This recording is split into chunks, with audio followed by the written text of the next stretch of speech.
Hello student, मैं वीरेंद्र कुमार साहू उद्देश्य tuition के इस यूट्यूब चैनल में आपका एक बार फिर से स्वागत है। आज हम देखेंगे कक्षा 12वीं का असाइनमेंट 3 छत्तीसगढ़ बोर्ड का। ठीक है, हम देखेंगे प्रश्न क्रमांक कितने देखेंगे आज। प्रश्न क्रमांक उसका 3 देखेंगे। हमने प्रश्न क्रमांक सेकंड के वीडियो बना दिए हैं, अब हम देखेंगे प्रश्न क्रमांक 3 को देखेंगे। ठीक है, प्रश्न क्रमांक 3 में पूछा गया है, जब सहायता अकवास ग्रहण करता है तो लाभ हानि नियोजन खाता, ठीक है, जिसे हम क्या बोलते हैं, पुनर्मूल्यांकन खाता बोलते हैं। ठीक है, संयोजन खाता बनाने के लिए बोला है और साथ में सहायता का पूंजी खाता भी बनाने के लिए बोला गया। ठीक है, तो सबसे पहले हम यहाँ देखेंगे नियम को। ठीक है, नियम को हम सबसे पहले देख लेते हैं, पुनर्मूल्यांकन खाते बनाने का नियम। ठीक है, हम जो पिछले वीडियो बनाए थे उसमें भी हमने पुनर्मूल्यांकन खाते बनाए थे, उसमें विशेष रूप से एक नियम बताए थे। ठीक है, पुनर्मूल्यांकन खाते का, पुनर्मूल्यांकन खाते में खाते बनाने से पहले उसको नियम को हम जान लेते हैं। सबसे पहले यहाँ देखते हैं संपत्तियों के मूल्य में कमी। अगर संपत्तियों के मूल्य में भवन, फर्नीचर, मशीन, स्टॉक, जितना देनदार, इसमें किस प्रकार की कमी होती है संपत्तियों के मूल्यों में, तो उसे हम किस तरफ लिखते हैं, डेबिट साइड में। ठीक है, विकलांग पक्ष की ओर लिखा जाता है डेबिट पक्ष में संपत्तियों में कमी होने पर। ठीक है, उसके बाद है संपत्तियों के मूल्य में वृद्धि। अगर भवन, मशीन, फर्नीचर है, कुछ भी है, उसकी संपत्ति भूमि में अगर वृद्धि होती है, वर्तमान स्थिति में जो पिछले था उसको मूल्यांकन करने पर वर्तमान स्थिति में उसका मूल्य उठ जाता है या मूल्य ज़्यादा हो जाता है, तो उसको हम किस तरफ लिखेंगे, यहाँ पर उसे हम क्रेडिट साइड में लिख देंगे। ठीक है, तो उसी प्रकार दायित्व का देख लेते हैं। दायित्व में अगर के मूल्यों में अगर कमी हुई तो उसे क्रेडिट साइड में लिखा जाता है, और दायित्व के मूल्य में वृद्धि हुई तो क्या लिखते हैं, डेबिट साइड में लिखा जाता है। ये दोनों क्या हो जाते हैं, अपोजिट हो जाते हैं। ठीक है, एक बार और देख लेते हैं, संपत्तियों के मूल्य में कमी को डेबिट, संपत्तियों के मूल्य में वृद्धि को क्रेडिट, और दायित्वों के मूल्य में कमी को क्रेडिट, और दायित्वों के मूल्य में वृद्धि को क्या करते हैं हम लोग, डेबिट कर देते हैं। ठीक है, चलिए इसका हम प्रश्न देख लेते हैं। प्रश्न क्रमांक 3 दिया गया यहाँ पर, ए, बी और सी एक फर्म के साझेदार हैं जो लाभ हानि 3:1 के अनुपात में करते हैं। ठीक है, 31 दिसंबर 2018 को उनका चिट्ठा निम्नानुसार था। देखिए चिट्ठा दिया गया प्रश्न में।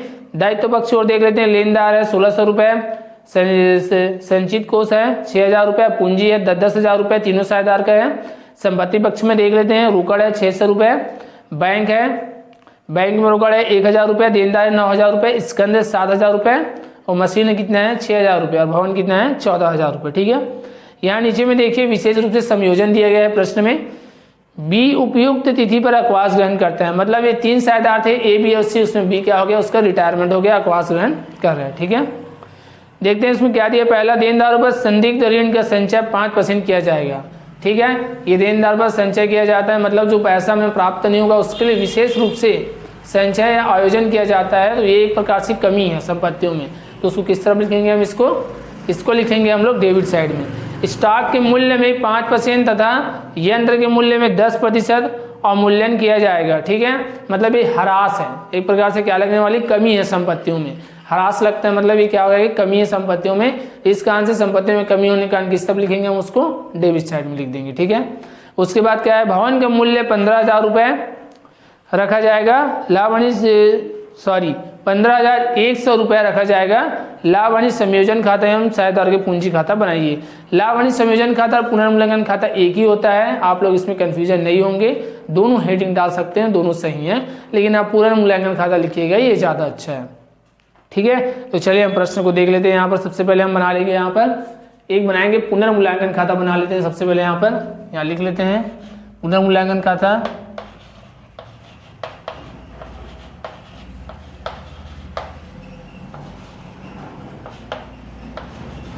पुनर्मूल्यांकन खाता। ठीक है, चलिए इस तरफ क्या लिख लेंगे, विवरण लिख लेंगे। यहाँ पर विवरण, राशि, विवरण, और यहाँ पर राशि।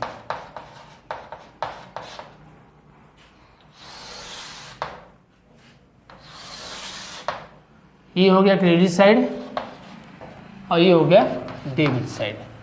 ठीक है, इस बॉक्स कैसे बंद करेंगे,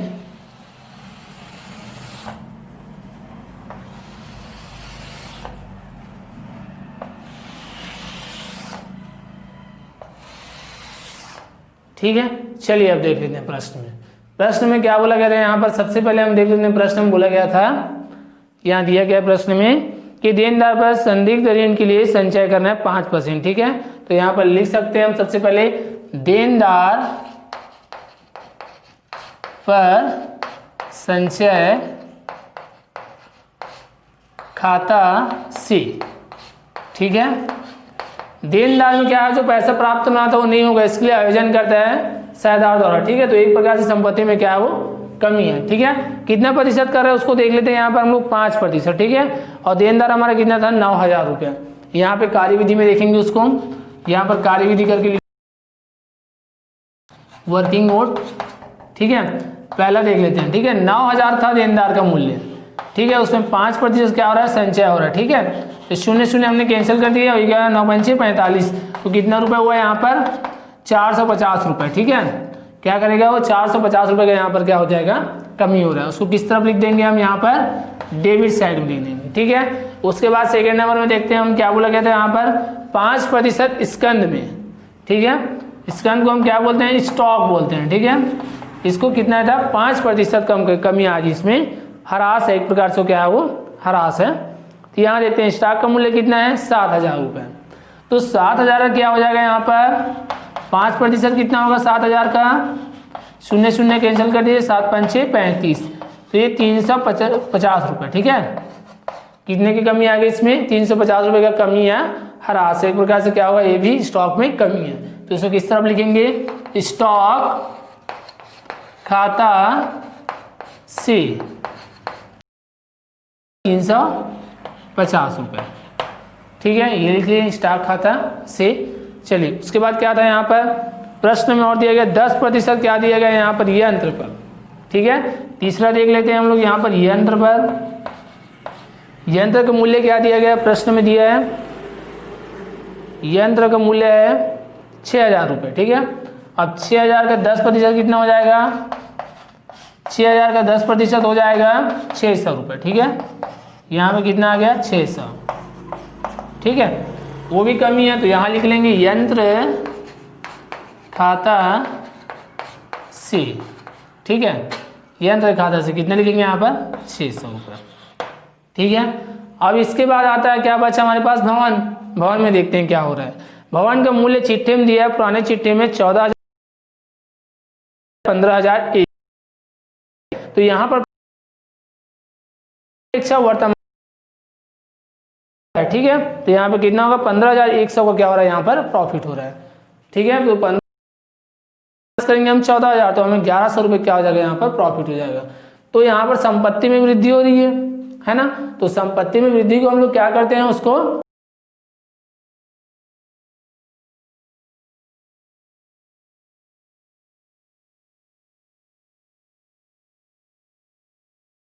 कितना आ गया यहाँ पर 1,100 रुपये का। ठीक है, 1,100 रुपये क्या हो गया यहाँ पर वृद्धि हुआ। ठीक है, इतना ही दिया गया है प्रश्न में, और पुनर्मूल्यांकन खाता में यहाँ पर और कुछ नहीं आएगा। अब हम इसको क्या कंपेयर करेंगे। ठीक है, सबसे पहले हम इसको जोड़ लेते हैं।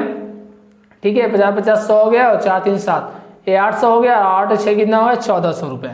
ठीक है, ये कितना हो गया 1,400, और 1,400 में 1,100 घटाएंगे कितना बचेगा 300 रुपये। लेकिन यहाँ पर क्या हो गया, डेबिट सेट ज़्यादा हो गया, हमारा डेबिट सेट कितना आ गया 1,400 रुपया, और जबकि हमारा क्रेडिट सेट कितना आ गया 1,100। अगर क्रेडिट सेट ज़्यादा होता है तो प्रॉफिट होता है, और डेबिट सेट ज़्यादा हो जाएगा क्या हो गया हानि होता है। तो पुनर्मूल्यांकन से क्या हो गया यहाँ पर हानि हो गया। ठीक है, यहाँ लिख लेते हैं पुनर्मूल्यांकन से, पुनर्मूल्यांकन खाता से हानि, खाता से हानि। ठीक है, हानि को हमेशा क्रेडिट की ओर लिखा जाता है। ठीक है, यहाँ पर हानि हो गया। चलिए साझेदार कौन कौन से थे हमारे, ए बी और सी, उसका नाम लिख लेंगे यहाँ पर ए बी और सी, यहाँ पर लिख लेंगे। कितने का हानि हुई हमको 300 रुपये का। ठीक है, 300 रुपये का हानि हो गया। चलिए अब उसका अनुपात दिया गया हमें 3:2:1 के अनुपात में। ठीक है, तो चलिए उसको हम यहाँ पर बांट लेते हैं 3, 2 और 1 के अनुपात पर, है ना। तो 300 रुपये का क्या था हमारे पास हानि थे। ठीक है, 300 रुपये क्या है ये हानि है, उसको बांटेंगे साझेदार कितने अनुपात में बांटेंगे, प्रश्न में दिया है 3, 2 और 1 के अनुपात में। ठीक है, इस अनुपात में क्या करेंगे वो इसको बांटेंगे। तो चलिए अनुपात का योग कर लेते हैं हम सबसे पहले। 3 + 2 + 1 बराबर कितना हो गया, ये 6 हो गया। 3/6, 2/6 और 1/6, इस अनुपात में क्या होगा, ये बटेगा। तो सबसे पहले ए का देख लेते हैं। ये 300 रुपया हो गया और गुना क्या कर देंगे यहाँ पर 3/6 कर देंगे, है ना। तो चलिए यहाँ 3 एकम 3, 3 दूनी 6, ठीक है।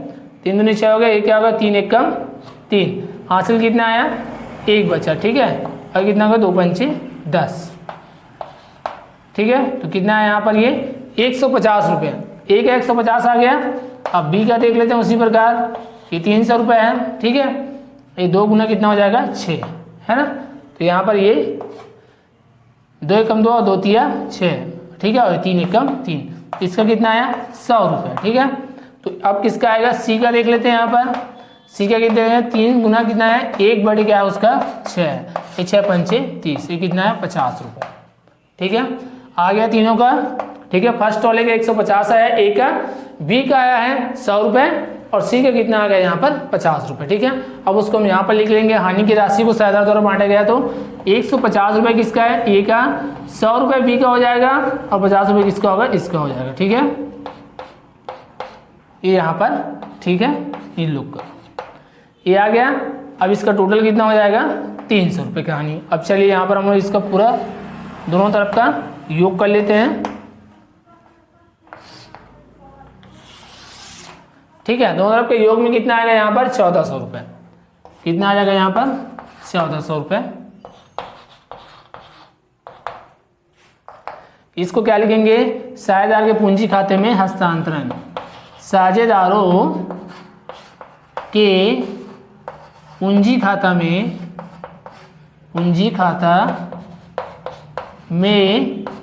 हस्तांतरण, ठीक है। इसको हम क्या कर देंगे, वहां पर हस्तांतरण कर देंगे, ठीक है। तो इस प्रकार से बनेगा ये प्रश्न, ठीक है। इस प्रश्न का क्या बन गया, यहाँ पर पुनर्मूल्यांकन खाता बन गया। आप लोग इसे नोट कर लीजिए। अब हम देखेंगे इसका पूंजी खाता।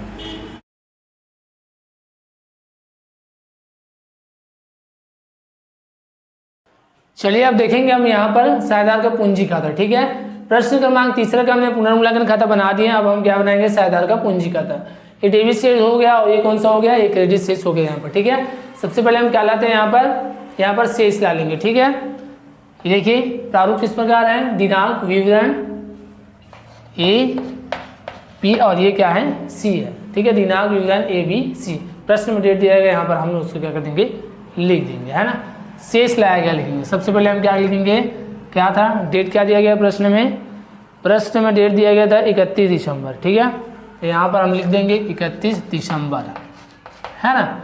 यहाँ क्या लिखेंगे, शेष लाया गया।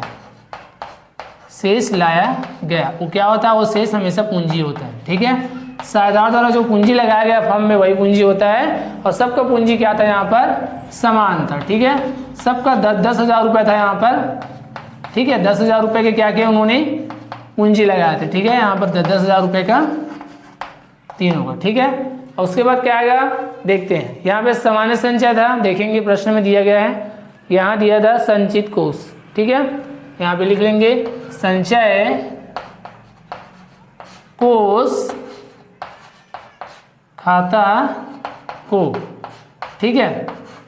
संचय कोष खाते को, संचय की राशि कितनी थी यहाँ पर, यहाँ देख लेते हैं 6,000 रुपये, ठीक है। इस 6,000 को तीनों साझेदार बांटेंगे, ठीक है। क्या करेंगे, ए बी सी और तीनों साझेदार बांटते हैं। ये वो कोष रहता है जो आपदा की स्थिति में काम आता है फर्म में, ठीक है। साझेदार क्या करते हैं, प्रत्येक वर्ष में कुछ संचय निधि में जमा करते हैं, संचय कोष में कुछ विशेष पैसे को, कि भविष्य में आने वाली दुर्घटनाओं के कारण या व्यापार में किसी प्रकार की आर्थिक मंदी को उसमें क्या कर सके, उसमें समावेश कर सके उस पैसे को। इसलिए क्या किया जाता है, यहाँ पर संचय किया जाता है। 6,000 था और 3:2:1 के अनुपात में बटेगा, ठीक है। संचय कितना था हमारा, संचय था 6,000 रुपये, ठीक है। और अनुपात कितना था हमारा 3, 2 और 1, तो 3/6, 2/6 और 1/6। तो सबसे पहले देख लेते हैं 6,000 को बांटते हैं, ठीक है। ए का, ठीक है, कितना आएगा 3/2, 3/6 में बटेगा, ठीक है। 3/6 अनुपात में बटेगा 6 कम 6, ठीक है। तो कितना 1000 हुआ 3,000 रुपये हो गया, ठीक है। ए का कितना हो गया 3,000 रुपये। अब बी का देख लेंगे यहाँ पर, बी का कितना था 6,000 गुना कितना करेंगे 2/6 करेंगे, ठीक है। यहाँ पर तो 6 कम 6 इसका कितना हो गया 2,000 रुपये, ठीक है। और सी का कितना हो जाएगा यहाँ पर 6,000 भागित 1/, कितना हो जाएगा यहाँ पर 6, तो 6 कम 6 उसका कितना होगा यहाँ पर 1,000 रुपये, ठीक है। तीनों का निकल गया। तो सबसे पहले वाले ए के पास कितना जाएगा संचय कोष की राशि 3,000 रुपये, बी के पास जाएगा 2,000 रुपये और सी के पास कितना जाएगा 1,000 रुपये, ठीक है। ये लिख लिया हमने। आप देखते हैं प्रश्न में और क्या दिया है यहाँ पर। प्रश्न में दिया गया था यहाँ जो हम पुनर्मूल्यांकन खाता बनाए थे उसका क्या हुआ था हानि। अगर वो लाभ होता तो हम इस तरफ लिखते हैं उसको किस तरफ क्रेडिट में, लेकिन यहाँ पर क्या हो गया था हानि हो गया था। तो उसको हम यहाँ पर लिख लेंगे, यहाँ लिखेंगे पुनर्मूल्यांकन से, यहाँ लिख लेंगे पुनर्मूल्यांकन खाता से हानि, ठीक है।